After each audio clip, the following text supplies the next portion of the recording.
আমাদের কাছে গতকালকে একটা খবর আসে যে বরজলাতে কয়েকজন drugs dealer huge quantity of drugs নিয়ে ড্রাগস ডিলিং করছে। সেই অনুযায়ী আমরা ওই অ্যাজ পার ইনফরমেশান আমরা ওইখানে রেড করি।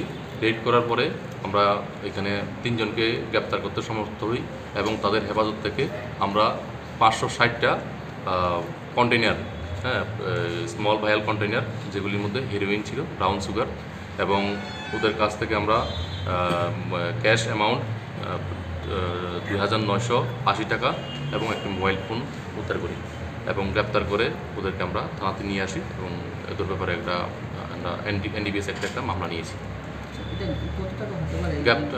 আটককৃত ক্যাশ অ্যামাউন্ট সহ ওই সামগ্রীগুলির কালোবাজারি বর্তমান মূল্য আনুমানিক 1.5 লক্ষ টাকা হবে। কতদিন ধরে তারা এই ব্যবসার সাথে জড়িত? ওরা অনেক দিনই জড়িত। ওদেরকে এর মধ্যে 2 জন এর আগেও আমরা গ্রেপ্তার করেছি, জেল ছিল, এখন আবার গ্রেপ্তার হয়েছে। একজন হলো গিয়ে অনিমেষ ঘোষ, সঞ্জয় দেবনাথ এবং চায়ন রায়। ওদের বাড়ি কি বরজলাই? একজনের বাড়ি বরজলা, একজনের বাড়ি গুর্খাবস্তি, আরেকজনের বাড়ি শ্যামলী বাজার। কোন জায়গা থেকে ধরা হয়েছে? বরজলা থেকে, বরজলা রাস্তা থেকে।